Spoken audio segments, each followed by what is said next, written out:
Hi, everybody. Welcome to the show. What if Russia joined NATO? This is something I've mentioned in the past, and I know it sounds a little absurd, particularly if you're an American, because we don't generally hear things like that, at least until now, perhaps. This idea just a few months ago to the typical American may have sounded preposterous, but I want to commend to you just a short article that I believe came actually from the pen of Tucker Carlson. It at least was on his one of his morning notes. And I want to read I don't want to read the whole thing because I don't want to bore you, but this is really worth considering. I want to read just a couple of excerpts from his little blurb here and add my own comments if you'll bear with me, because Tucker writes with the consideration of the possibility of America, the United States, or Russia actually joining the United States in NATO. Just imagine that for a moment. Is it possible? Now, of course, I've said for a long time we don't even need a NATO, but let's not get bogged down. Imagine telling an American in 1814, when the Redcoats burned Washington, that England and the United States would eventually become strong allies. They likely would have viewed the idea as inconceivable. Had it been up to the British, the 13 colonies never would have achieved independence in the first place, and the Royal Crown had not exactly taken its territorial losses lightly since the Revolutionary War's final battle. But look at us today. We're allies, right? I think England is probably our principal ally, if not Israel. But look at other examples from history. Look at France and Germany, once bitter enemies, and now they're allied with each other. Look at the United States and Japan. Today we're very strongly allied with Japan. Now, after meeting with Russian Foreign Minister Sergei Lavrov, I want you to listen to what Marco Rubio had to say. Marco Rubio, of course, is the Secretary of State of the United States. And Marco Rubio met with the press, and this is what he said, and I quote, "Ending the war in Ukraine could unlock the door for incredible opportunities that exist to partner with the Russians," unquote. Now, can you imagine this? This is some wonderful rhetoric that, quite frankly, I would not have expected to come from the mouth of Marco Rubio only a few months ago. When Donald Trump selected him as his Secretary of State, I wasn't real keen on the idea. I considered Rubio to be probably a neocon, maybe more aligned with the Bush wing of the party than MAGA, if you will. By the way, Kash Patel is in. He's the new FBI director. That's wonderful. But hearing Rubio utter this phrase about the incredible opportunities that exist for us to actually partner with the Russians, folks, this is a complete reversal of the Biden policy of hostility toward Russia. This is a complete 180. You would have never heard this from Anthony Blinken, Rubio's predecessor. You certainly wouldn't have heard it out of Joe Biden, who pushed us closer and closer and closer to war with Russia. Now, let me continue with what Tucker had to say. Let's start with the United States. How does America benefit from a hostile relationship with the Kremlin? That's the question. How do we benefit from hostilities with Russia? Where's the benefit for America by being on a hostile footing, a warlike footing with Russia? There is no upside, he writes, to the world's two most prolific nuclear powers viewing each other as adversaries. That's true. It's easy to imagine how that might end in disaster. On top of that, the Biden administration's toxic and middle school-like blackballing of Moscow only hurt America's interests, driving Russia and China closer together while laying the groundwork for the fatal destruction of the U.S. dollar. None of that helped our country. The Putin government has no innate reason to reject a future American partnership either.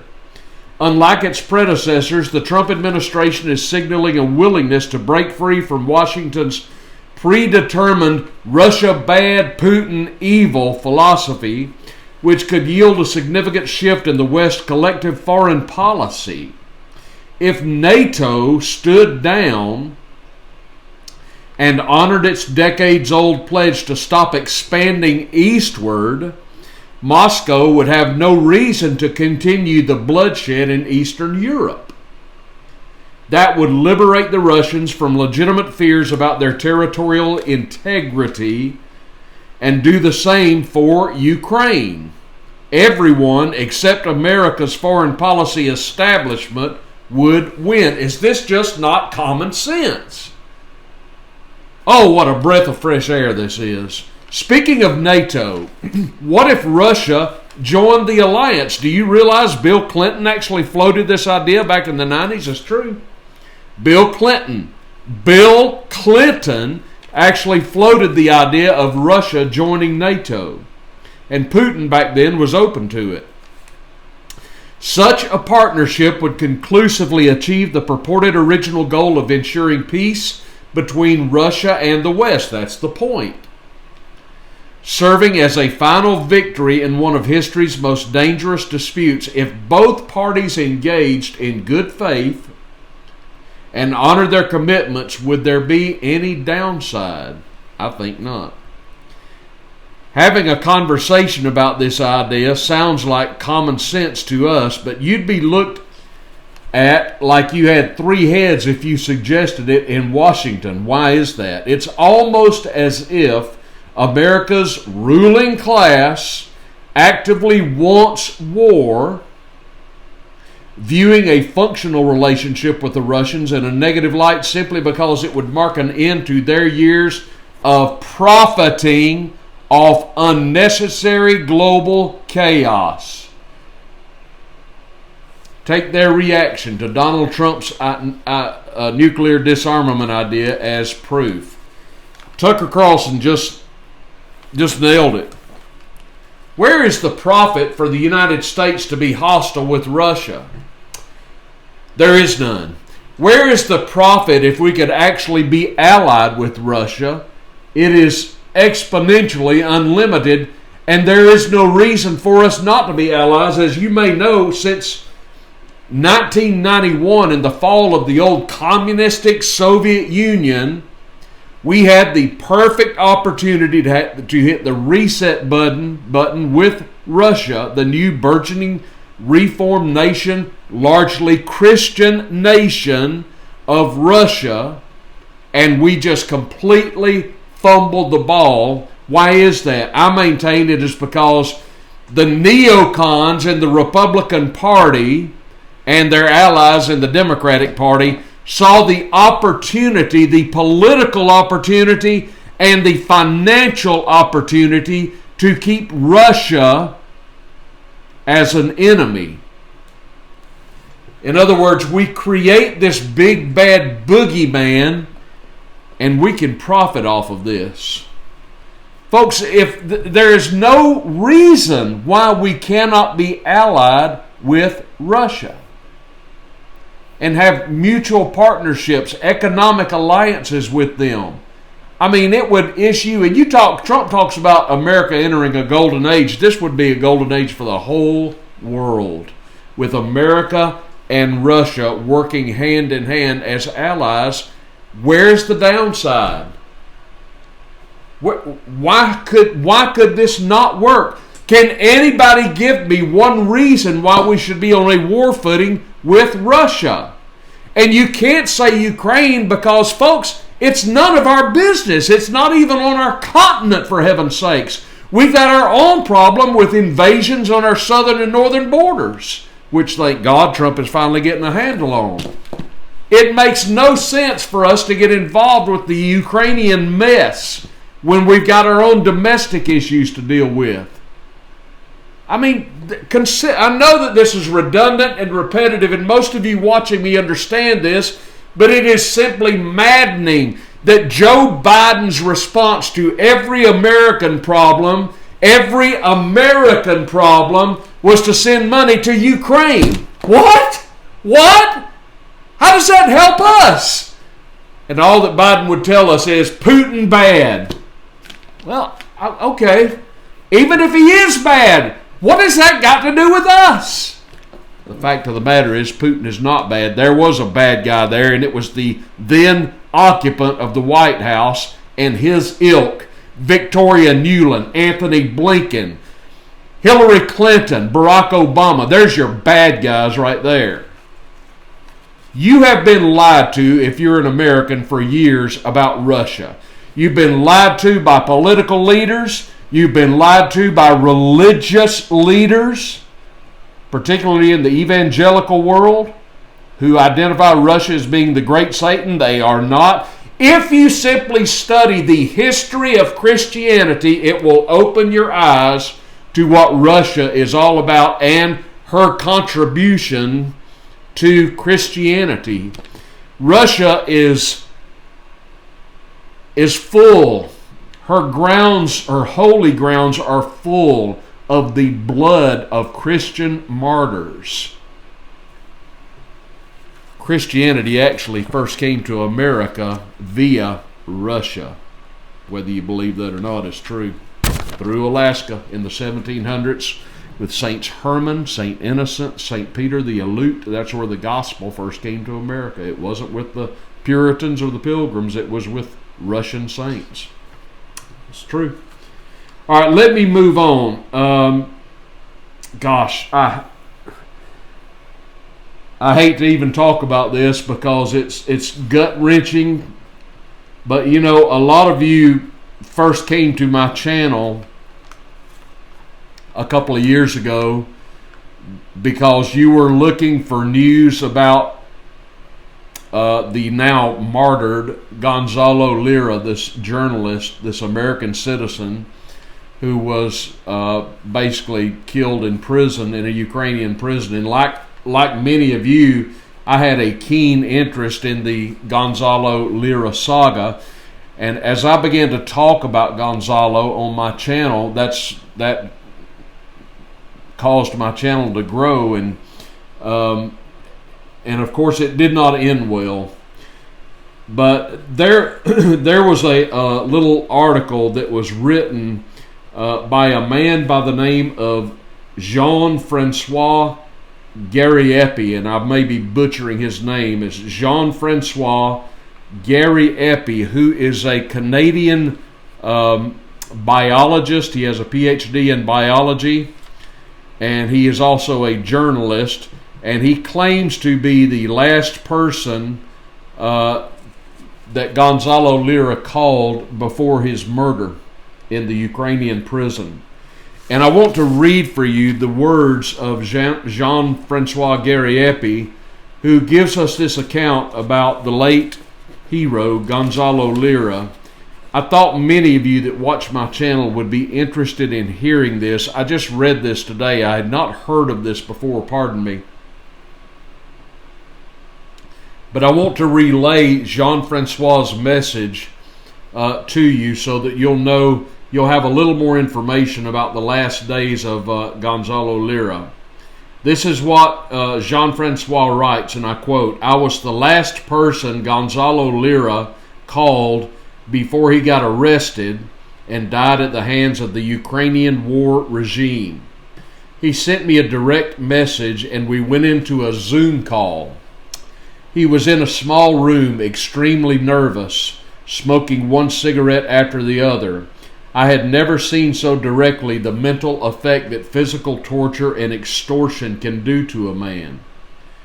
In the previous months, he had been tortured by his Ukrainian guards, and amounts in the six figures were illegally taken from him as they forced him to reveal his passwords through physical torture unto his nails and eyes. One of these accounts was the six-figure amount that had been dormant in his Patreon account, which his fans had donated to him across the years. Gonzalo was rich enough that he never needed to withdraw it, but I know it was the pride of his life. The idea that a bunch of regular people thought his commentary was worth enough to pay for it when they didn't have to. 2 years before that call, a very intelligent and enlightened version of Gonzalo had called me. He was in the UK then. He had told me, JF, I am about to do something radical, a radical change. I won't tell you what it is, but things are about to change in my life. I'll be covering something different. It's only later that I got to know he had decided to go live in Ukraine with a family he had already established there, and he would then make a stand as a free-thinking commentator as the war raged on, staying at the front line with a clear message. The West is not the side of freedom it claims to be. Little did we know then that things would escalate to the point that his own death would prove that point conclusively. Before he got brought to prison and died, the Gonzalo Lira I was seeing on screen in that Zoom call was not the enlightened man I used to know. It's very hard to explain what torture does to a man. But if I was to summarize it for you, it strips a man of his humanity and turns him into a scared, rat-like creature. Shifty, squirrely, looking out the window in nervousness at all times. The man who was capable of delivering such intelligent analysis on this war, the first to call out the impossibility of what Western countries were demanding of Ukraine, everyone knows today he was right. That man was reduced to a state of constant fear. I did not tell Gonzalo how different he was. I thought the best I could do was to stand there emotionless, a reassuring pillar of autism on which he could hang unto in order to stay afloat mentally. I'm not calling you for any reason, Jean-Francois. I just wanted to have someone. I needed someone. So, how's everything? He asked me as he was lighting up another cigarette. I knew there was not much I could do for him. I didn't tell him how he could flee the regime or how he should behave. I didn't tell him that everything was going to be okay. I didn't tell him he could survive this. I told him that the sacrifice he had done was the most honorable thing in the history of independent journalism. That his action in standing at the front line of a war while calling the lie that it was based on would remain engraved in history. And that no matter what would happen from there, he had committed to a highly moral path that one day his children would read about. Then as we ended the call, I said, greatest respect to you, Coach.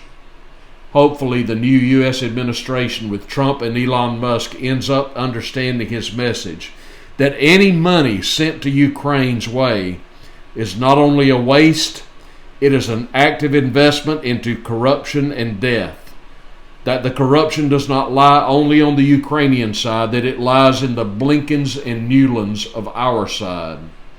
And finally, that beyond the people that had to die in the war itself, so many were also just executed politically with the intent of socially engineering this war. For that last point, the words of Gonzalo Lira, unquote. Those were the words of Jean-Francois Gariepi, who was one of the last people to speak with the late, great, heroic Gonzalo Lira. It never ceases to anger me the fact that this man was an American citizen tortured and held in a Ukrainian citizen in a Ukrainian prison, and instead of doing his dead level best to get one of his citizens out of prison, instead Joe Biden sends more money to his puppet Zelensky. So I am deeply encouraged that Donald Trump may be turning us completely away from that policy. But I'll never forget Gonzalo, and I hope you don't either. This man was a principled, brave hero who swam against a stream, and for standing against all odds, he lost his life. May we never forget him, and may he find peace in the presence of God. I'd like your comments down below about what we talked about today. If you would be so kind to give this video a thumbs up, folks, and subscribe to the old channel, the Triple Chief channel, if you have not. All the relevant links are down below. Buy me a coffee, my email, all that. You can avail yourself of all of that. Thanks for watching, everybody. Have a great weekend. This is Trailer Trash Tim, and I'll see you soon.